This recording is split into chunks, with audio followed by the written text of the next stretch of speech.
ขอสัพพะมงคลจงเกิดแก่ท่านทั้งหลาย มีสติพิจารณาความอยากเป็นเหตุให้เกิดความทุกข์ความอยากเป็นเหตุให้เกิดความทุกข์คนตาบอดก็มีความอยาก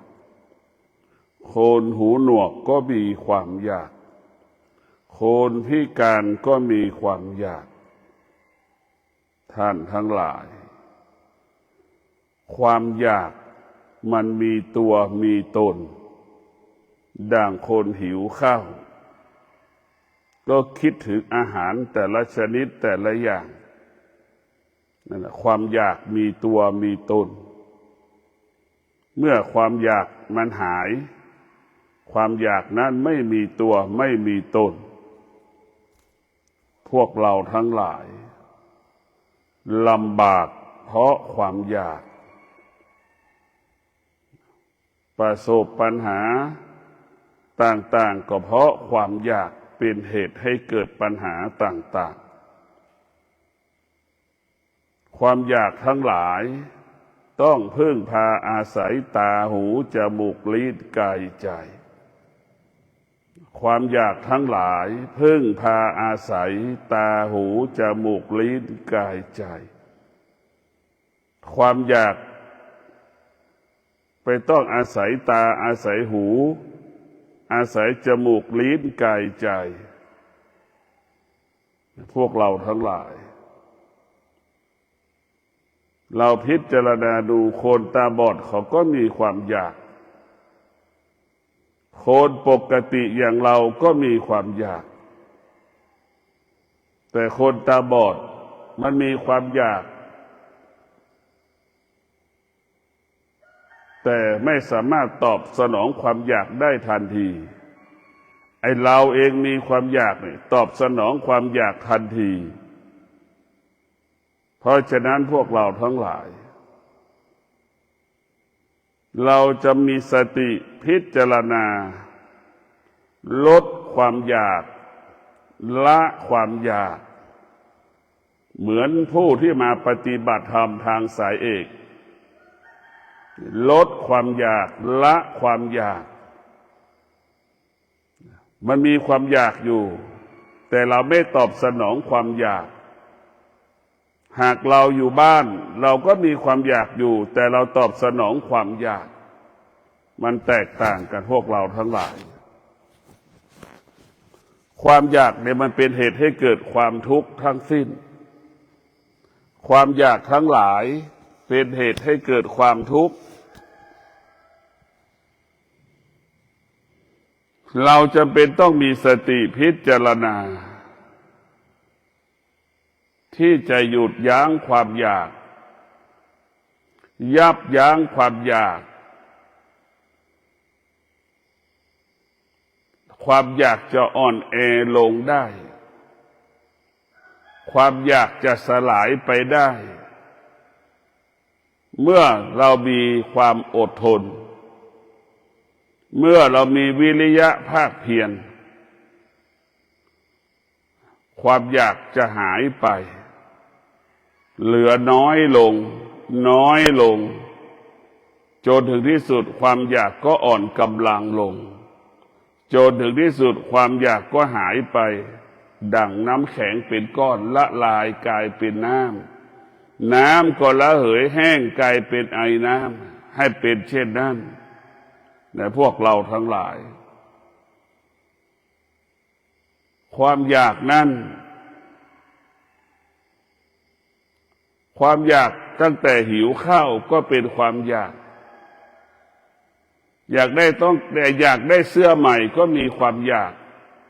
อยากได้กางเกงใหม่ก็มีความอยากอยากได้โทรศัพท์มือถือก็มีความอยากพวกเราทั้งหลายเมื่อความอยากไม่ตอบสนองมันเกิดปัญหาทันที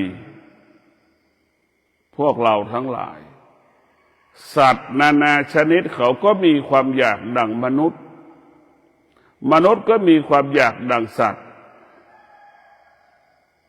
เราจะเห็นได้ว่าสัตว์นั้นเมื่อมันมีความอยากมันจะทำลายกันแข่งขันกันฆ่ากันทำลายกันนั้นสัตว์นะพวกเราทั้งหลายสำหรับมนุษย์ที่มีความอยากนั้นก็จะผลักดันให้เรานั่นละอีกตัวหนึ่งไปแสวงหาอีกตัวหนึ่งดั่งผู้ที่มีความอยากทั้งหลายดั่งผู้ชายที่มีความอยากไม่มีวันจบสิ้น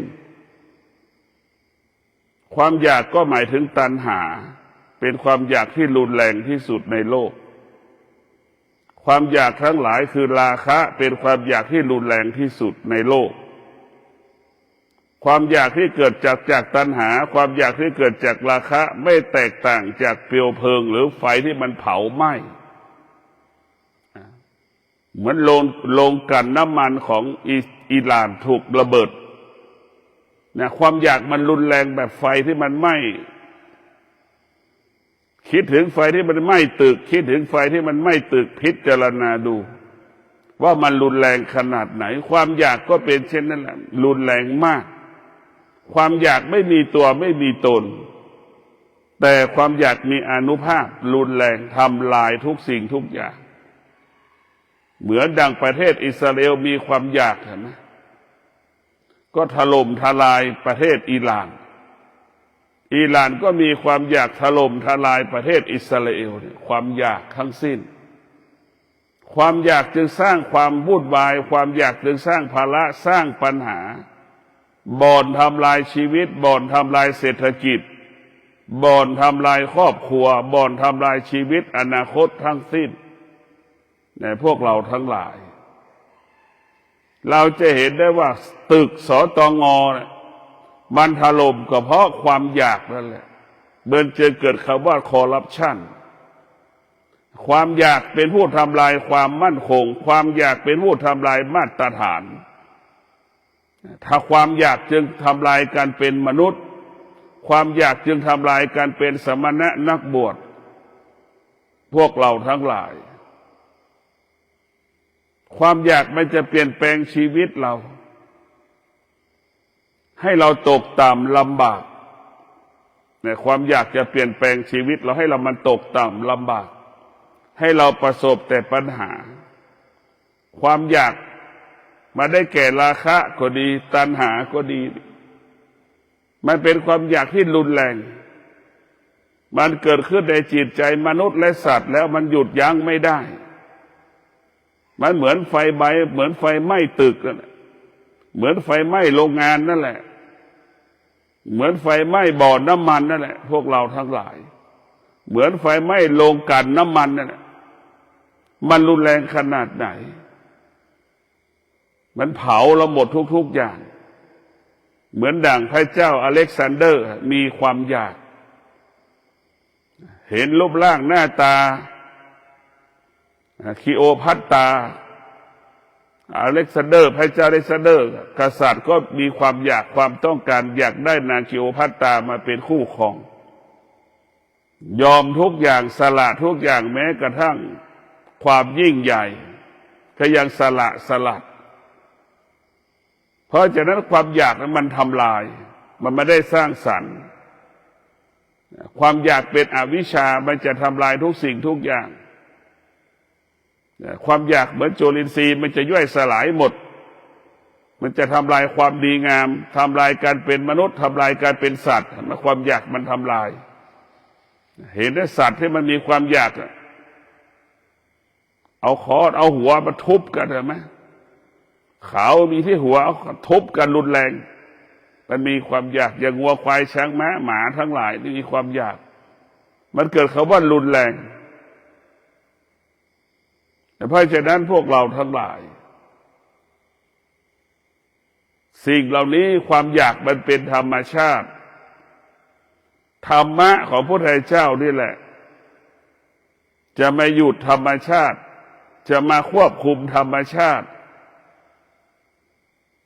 ธรรมะก็หมายถึงสติ ธรรมะก็หมายถึงความอดทนธรรมะก็หมายถึงวิริยะภาคเพียรจะมาควบคุมความอยากอย่ามาลดความอยากมาละความอยาก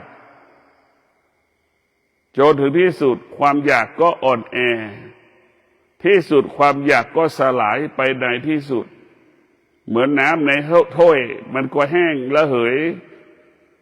ไปหมดในที่สุดถ้วยที่รองน้ำที่สุดก็เสื่อมสลายไปอีกนะแต่พวกเราทั้งหลายชีวิตของเราตกอยู่ใต้อำนาจของความทุกข์ตลอดเวลาตามันมีความอยากนะเห็นไหมตาไปเห็นรูปใกล้ถึงเวลากินข้าวเที่ยงเราก็เดินผ่านอาหารเนี่ยมันก็เกิดความอยากละ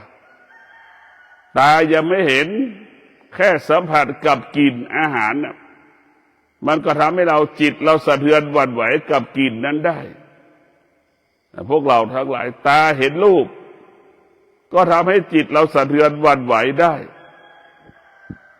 นึกดูกันแล้วกันว่ามันมีอิทธิพลขนาดไหนวิญญาณทั้งหลายทำให้เราเป็นทุกข์วิญญาณทั้งหลายทำให้เราเป็นทุกข์ความรู้สึกทั้งหลายให้เราเป็นทุกข์พระพุทธเจ้าจึงมาบอกมาสอนให้เราระงับให้เรายุติความอยากบุคคลได้สามารถระงับยุติความอยากได้กายใจเบาเหมือนดั่งกิ่งใบไม้เหมือนดั่งใบไม้แห้งกายมันจะเบาใจมันจะเบาเหมือนใบไม้แห้ง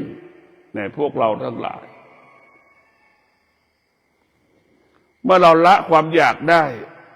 ลดความอยากได้กายใจเราก็เบาเหมือนใบไม้มันแห้งเช่นนั้นถ้าเรามีความอยากแล้วความอยากจะทำให้เราเกิดคำว่าความหนักเหมือนคนมีน้ำหนัก80 กิโล100 กิโลมีความหนักลุกยากนั่งยากเห็นไหม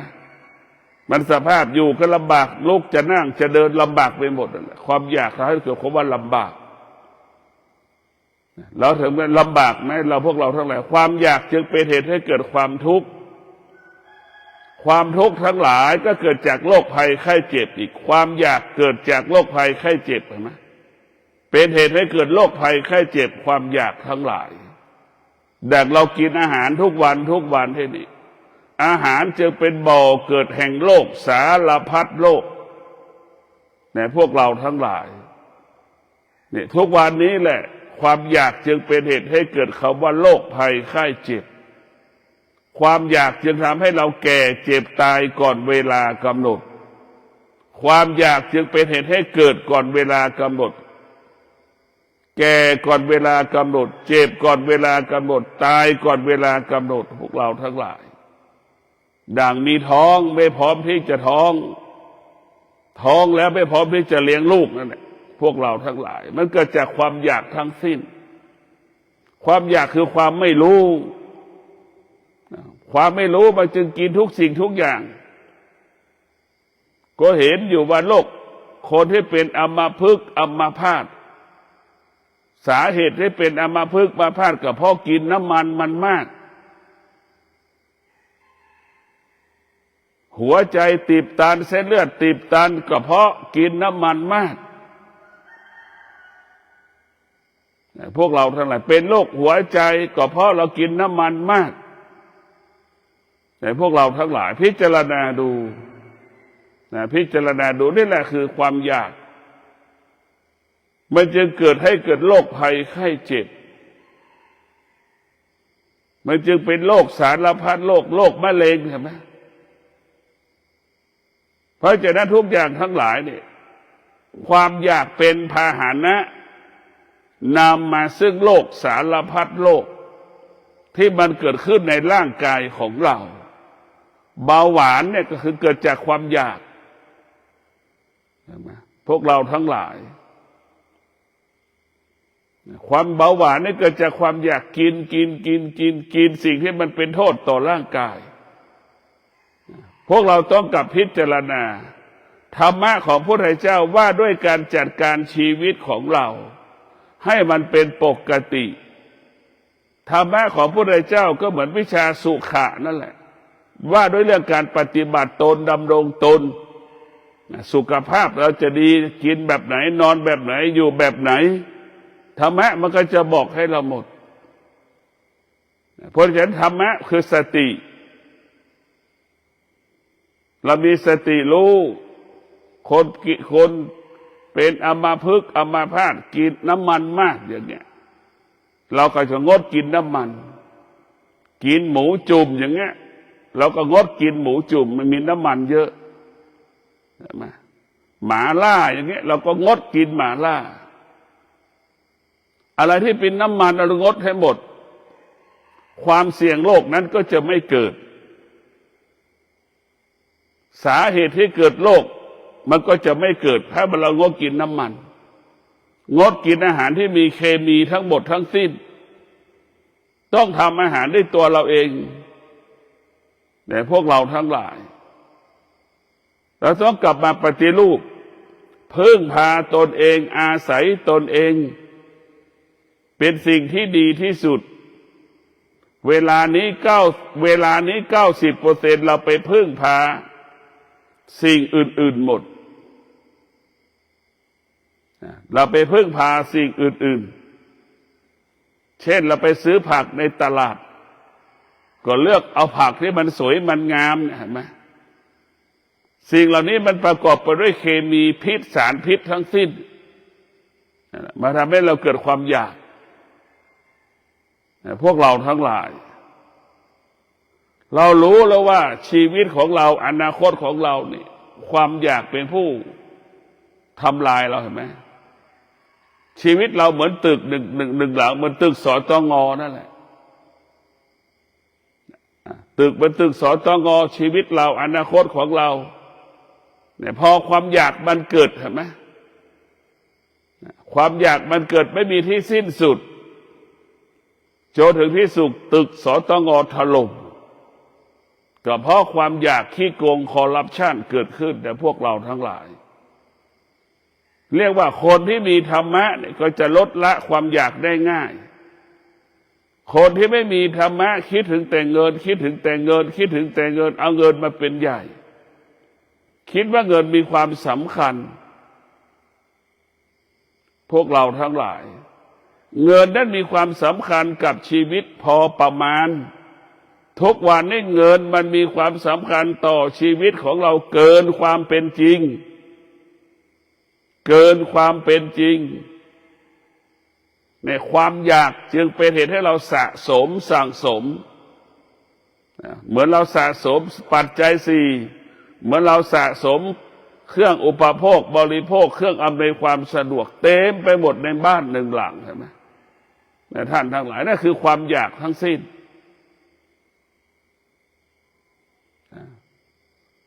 พวกเราทั้งหลายเราจะเห็นได้ว่าคนที่ไม่มีความอยากก็เหมือนบ้านที่มันล้างนั่นแหละมันไม่มีวัตถุสิ่งของใดๆทั้งสิ้นไม่มีเครื่องอุปโภคอำนวยความสะดวกใดทั้งสิ้นนั่นก็คือบ้านล้างคนที่มีความอยากเปรียบเสมือนบ้านที่ว่าไปเนี่ยสะสมทุกอย่างเห็นไหมความอยากเราสะสมความอยากเราสะสมความอยากมันก็เกิดขึ้นในกายในใจจนถึงคนแก่คนเฒ่าจะตายก็ยังมีความอยากเห็นลูกคนนั้นอยากเห็นหน้าคนนี้อยากคุยลูกคนนั้นอยากให้ลูกคนนั้นมาหามีความอยากจะตายก็ยังมีความอยากเจ็บป่วยยังเรียกร้องหาอยู่เพราะมีความอยากให้ลูกหลานมาเที่ยวมาหามาคุยมาพูดเห็นไหมมันล้วนเป็นความอยากมันทุกข์ไหมพวกเราทั้งหลายความอยากแล้วมันเข้าไปหมดไม่ว่าแก่ก็มีความอยากหนุ่มก็มีความอยากคนจะมีครอบครัวไม่มีครอบครัวก็มีความอยากมีลูกไม่มีลูกมันก็มีความอยากเหมือนกันหมดความอยากมันมีอยู่เกิดขึ้นในกายในใจเราเรียกว่าเราเกิดมาเพราะความอยากของพ่อของแม่พ่อแม่มีความอยากนั้นจึงเกิดผลแปรผลมาเป็นลูกใช่ไหมพ่อแม่ทุกข์ฉันใดลูกก็ทุกข์ฉันนั้น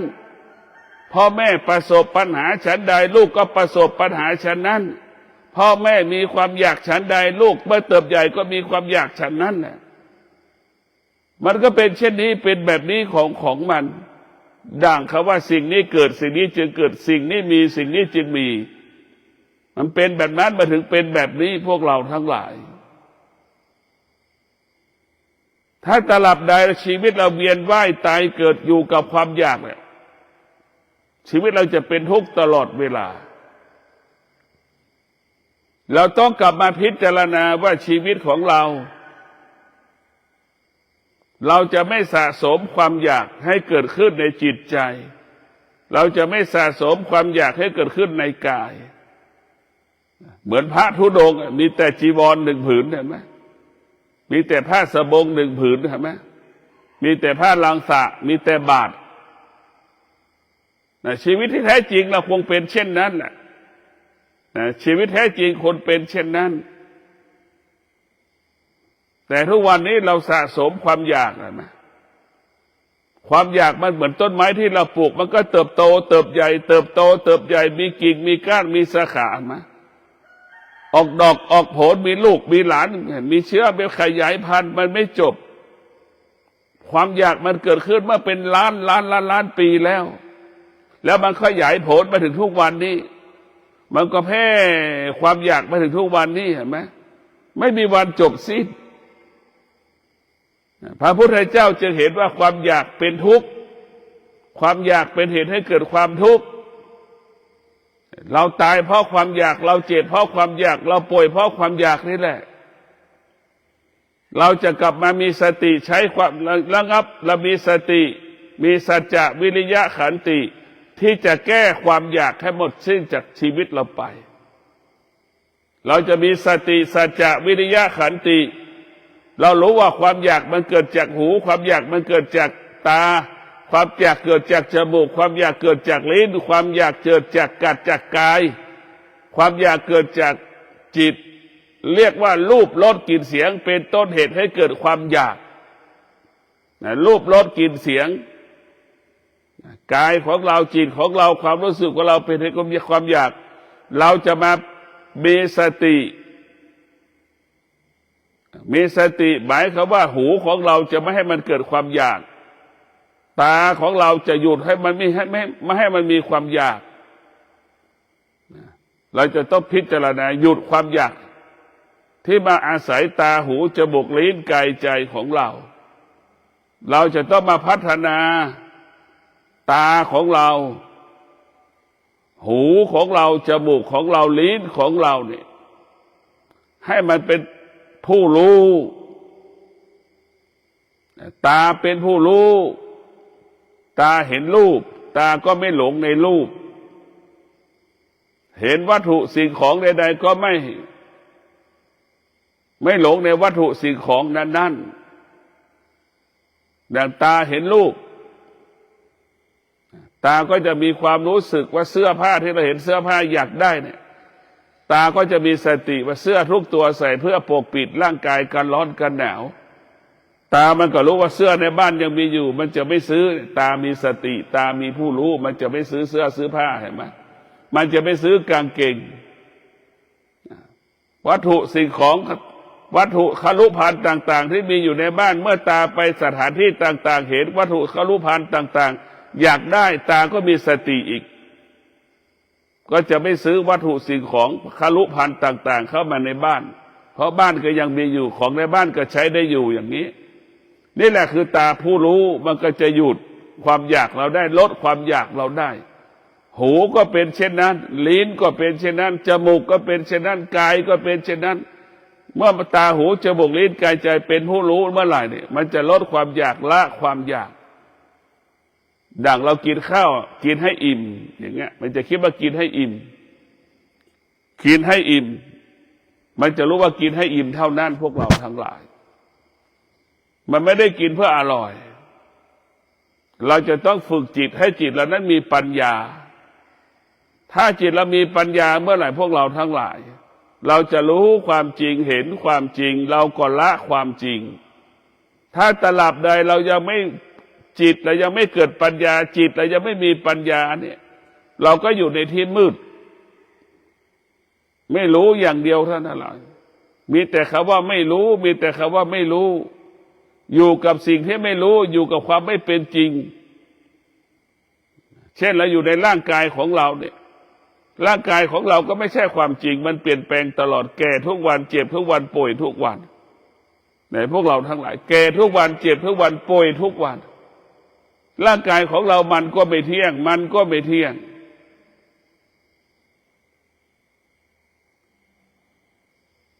มีสติ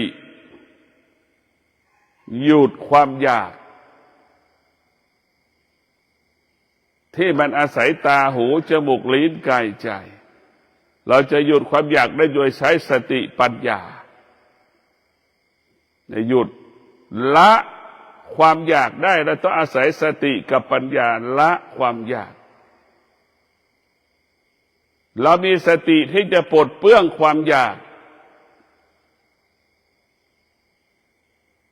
เรามีสติปัญญาที่จะระงับความอยากหยุดยั้งความอยากความอยากทั้งหลายเป็นโทษความอยากทั้งหลายเป็นพิษต่อชีวิตมนุษย์พวกเราทั้งหลายเรามีสติมาพิจารณาสติปัฏฐานสี่ความอยากมันจะหมดสิ้นไปจากกายจากจิตสติปัฏฐานสี่จึงเป็นบ่อเกิดแห่งปัญญาสติปัฏฐานสี่จึงเป็นบ่อเกิดวิชาปัญญาให้เรารู้ความจริงเห็นความจริงเข้าถึงความจริงแล้วก็ละความจริงจนถึงที่สุดความรู้เราก็ไม่สะสมสิ่งที่เรารู้ก็เหมือนขยะเราจะทิ้งให้หมดให้เป็นเช่นนั้นรู้สิ่งที่เรารู้ก็เปรียบเสมือนขยะมันก็จะเอาไปทิ้งจะไม่สะสมสิ่งที่เรารู้มันจะรู้เท่านั้นแต่มันไม่ยึดติดในสิ่งที่เรารู้ดังที่ได้กล่าวว่าสิ่งที่เรารู้สิ่งที่เราควรรู้ก็คือลมหายใจเข้าออกถ้าจิตเรากำหนดลมหายใจเข้าออกจิตเราอยู่กับลมหายใจเข้าออกคำว่าความอยากก็ไม่เกิดความอยากก็ไม่มีถึงมีก็น้อยเบาน้อยลงทุเลาเบาบางลงพวกเราทั้งหลายสิ่งที่เราควรรู้แล้วก็รู้จนหมดลมหายใจรู้ทุกการเวลารู้อาการของลมหายใจเข้ารู้อาการลมหายใจออกนี่แหละพวกเราทั้งหลายรู้แค่นี้สิ่งที่เราควรรู้ก็แค่นี้แหละเรื่องอื่นๆเราไม่ควรจะรู้เมื่อเราไปรับรู้เรื่องอื่นเมื่อไหร่มันก็จะเป็นโทษทันทีถ้าเรารู้ลมหายใจเข้ารู้ลมหายใจออกมันเป็นประโยชน์เกิดประโยชน์ต่อชีวิตของเราเป็นประโยชน์เกิดประโยชน์ต่อชีวิตของเราเพราะฉะนั้นพวกเราทั้งหลายต้องมีสติพิจารณาสิ่งเหล่านี้มันเป็นความจริงรู้ลมหายใจเข้ารู้ลมหายใจออกสุขภาพดีอายุยืนรู้ลมหายใจเข้ารู้ลมหายใจออกมีภาระมีพลังทำการใดๆก็ง่ายทำการใดๆก็สะดวกอานิสงส์ที่เราอยู่กับลมหายใจกายก็สงบใจก็สงบเพราะนั้นประโยชน์ของการกำหนดรู้ลมหายใจเข้ากำหนดรู้ลมหายใจออกนั้นมีประโยชน์ต่อสุขภาพเราอันดับแรกไม่ใช่เราไปภาวนาเพื่อไปนิพพานเนี่ยไม่ใช่นะเราภาวนาเนี่ยมันเกิดประโยชน์ต่อสุขภาพจิตของเราภาวนาทำให้เห็นกายตัวเองทำให้เห็นอารมณ์ของตนเองและเราก็จะหยุดอารมณ์ของตนเองได้ทุกวันนี้จิตเราออกนอกกายเมื่อจิตออกนอกกายเมื่อไหร่มันก็วุ่นวายทันทีเมื่อจมูกไปสัมผัสกับกลิ่นเมื่อไหร่มันก็วุ่นวายทันทีเมื่อตาไปสัมผัสกับรูปเมื่อไหร่มันก็วุ่นวายทันที พวกเราทั้งหลายการภาวนาของเราให้รู้ลมหายใจเข้าให้รู้ลมหายใจออกไม่จะหยุดความโลภความโกรธความหลง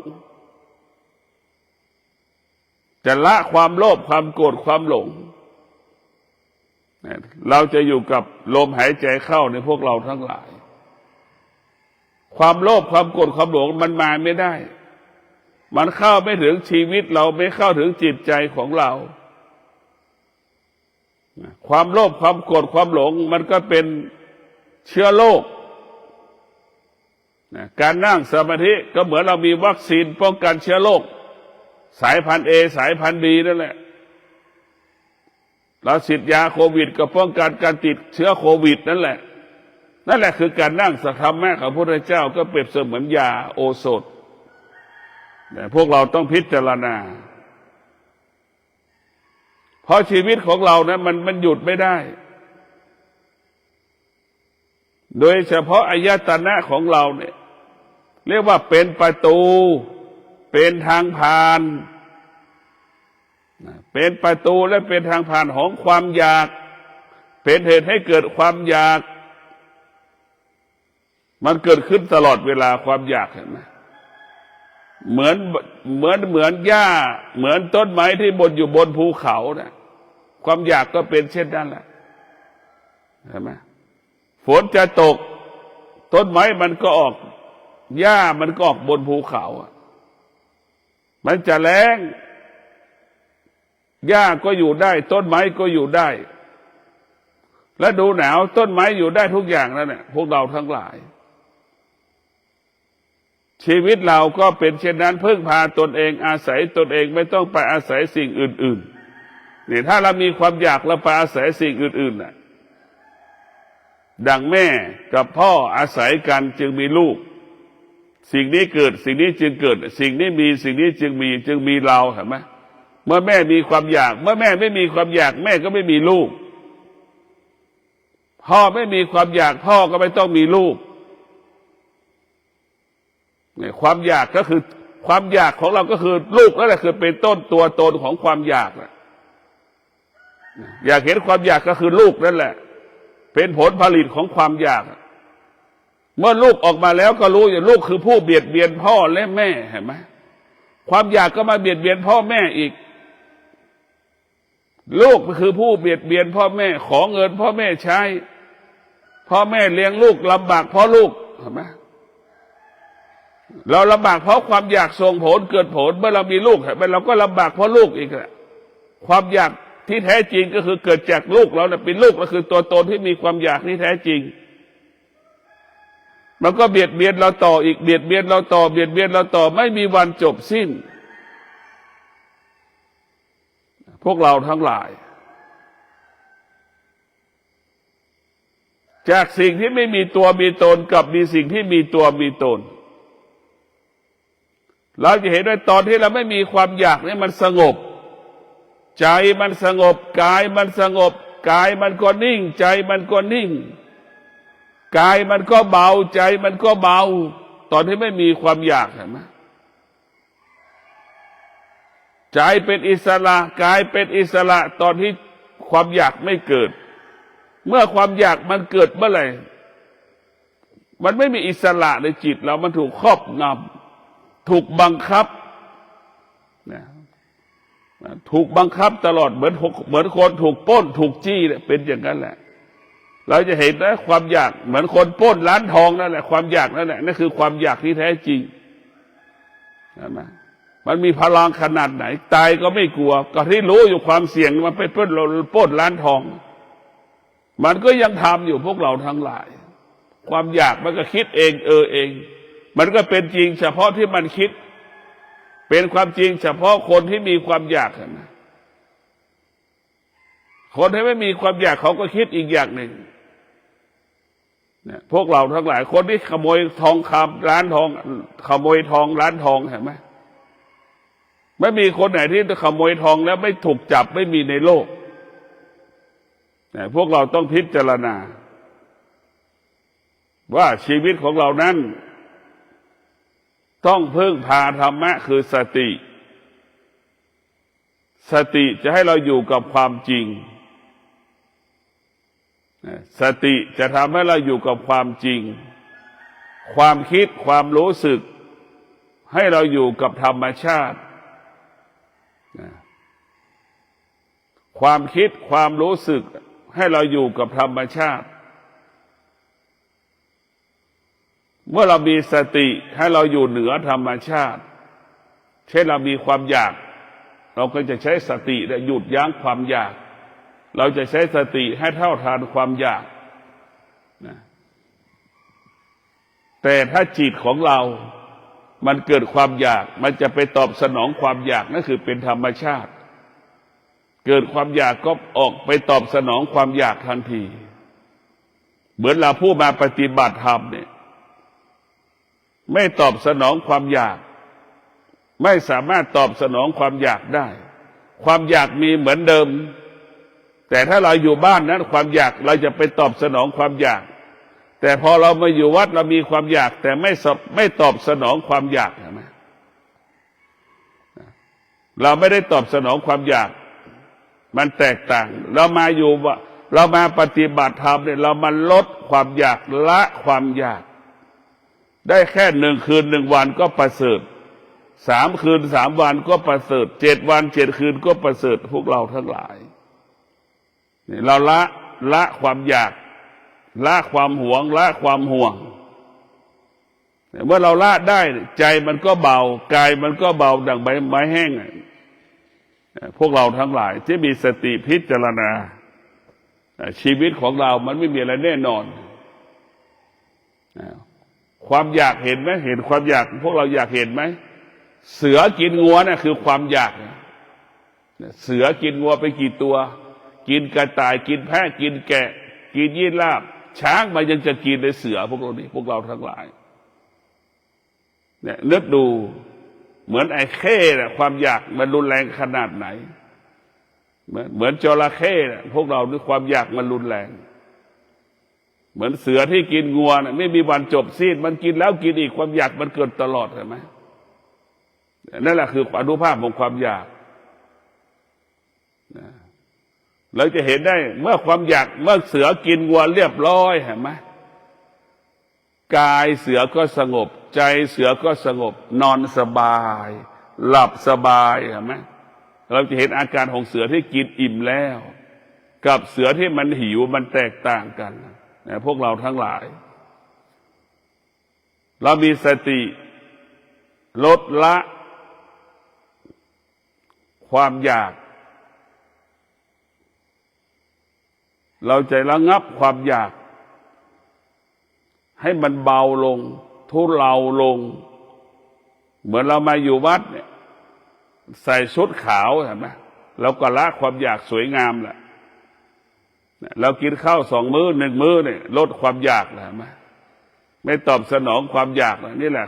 คือการลดความอยากละความอยากมาฝึกเรียกว่ามันไม่ได้ผลแต่ว่ามาฝึกก่อนสักระยะมันก็จะได้ผลเองพวกเราทั้งหลายพิจารณาว่าชีวิตของเรานั้นมันต้องพึ่งพาธรรมชีวิตเรานั้นต้องอาศัยธรรมเป็นหลักการพัฒนากายพัฒนาจิตถ้าจิตเราพัฒนาธรรมจิตเราอาศัยธรรมะมีบทบาทต่อจิตเราก็เป็นอิสระปราศจากธรรมชาติเราต้องให้จิตเราอยู่เหนือธรรมชาติกายของเราก็ต้องทิ้งธรรมชาติกายของเราจะให้มันมีธรรมชาตินอกกายเราจะให้มีธรรมชาตินอกกายเกิดขึ้นในกายเราเอาธรรมชาติของกายก็พอแล้วแก่เนี่ยมันก็เป็นธรรมชาติที่อยู่ในกายเราจะไม่เอาธรรมชาตินอกกายทุกวันนี้เราเอาธรรมชาตินอกกายไปอาศัยธรรมชาตินอกกายเหมือนเราไปซื้อรถ1 คันเนี่ยครอบครองก็ไม่ได้เห็นไหมครอบครองก็ไม่ได้จอดไว้ที่รถจอดไว้ที่โรงรถเห็นไหมครอบครองได้ที่ไหนแต่ละกายของเราครอบครองได้ตลอดเวลาร่างกายของเราเนี่ยเป็นต้นกำเนิดเงินสักกี่ล้านก็ได้ ขนาดเดียวกันร่างกายของเราก็ทำลายทุกสิ่งทุกอย่างที่มีอยู่เป็นล้านหมดสูญไปก็คือเกิดจากกายกายอาศัยจิตจิตอาศัยกายพวกเราทั้งหลายสติอาศัยจิตจิตอาศัยสติจึงเกิดคำว่าธรรมะในพวกเราทั้งหลายสติอาศัยจิตจิตอาศัยสติจึงเกิดคำว่าธรรมะจึงเกิดคำว่าธรรมะพวกเราทั้งหลายจึงเกิดคำว่าความสงบจึงเกิดคำว่าเบิกบานผ่องใสตลอดกาลเวลาถ้ามีสติมันไม่มีจิตธรรมะก็ไม่เกิดมันก็ไม่รับรู้เรื่องธรรมะอีกใช่ไหมสติเปรียบเสมือนก้อนหินเปรียบเสมือนก้อนหินมันคงสภาพนิ่งแบบนั้นแหละจิตเราเปรียบเสมือนบุคคลที่จะเอาค้อนไปทุบก้อนหินให้มันย้ายก้อนหินได้นะคือว่าจิตมันต้องอาศัยสติสติต้องอาศัยจิตมันจะเกิดคำว่าธรรมะในพวกเราทั้งหลายถ้าจิตมันไม่มีสติจิตก็ไม่มีหลักถ้าสติไม่มีจิตสติก็ไม่รู้จะไปใช้ใครสติคือเจ้านายสติคือนายจ้างนะจิตคือลูกจ้างนะพวกเราทั้งหลายเราจะลูกกับจิตเป็นลูกจ้างแล้วมันต้องนายจ้างต้องอาศัยลูกจ้างเศรษฐีต้องอาศัยคนยากจนคนยากจนก็ต้องอาศัยเศรษฐีเห็นไหมมันเป็นเช่นนี้ของมันต่างคนต่างอาศัยซึ่งกันและกันดังคำว่าสรรพสิ่งทั้งหลายที่อุบัติเกิดขึ้นบนโลกใบนี้ล้วนเกี่ยวข้องผูกพันมีความจำเป็นมีความสำคัญเสมอเหมือนกันหมดดังอวัยวะของเราตาป่วยมันก็มีปัญหาต่อการรับรู้หูป่วยเจ็บก็เป็นปัญหาต่อการรับรู้ก็ขอให้ท่านทั้งหลายรู้ว่าสรรพสิ่งทั้งปวงนั้นมีความสำคัญมีความจำเป็นต่อกันและกันเราจะต้องแก้ปัญหาความอยากออกไปจากกายจากจิตให้จิตของเรากายของเราปราศจากความอยากกายกับจิตเราก็เบาสบายเหมือนดั่งใบไม้ต้องเหมือนดั่งใบไม้แห้งมันจะเบาดั่งใบไม้แห้งพวกเราทั้งหลายขอให้ท่านทั้งหลายมีสติเจริญงอกงามในการดำเนินชีวิตในการปฏิบัติหน้าที่เกิดคำว่าสำเร็จขอเจริญพร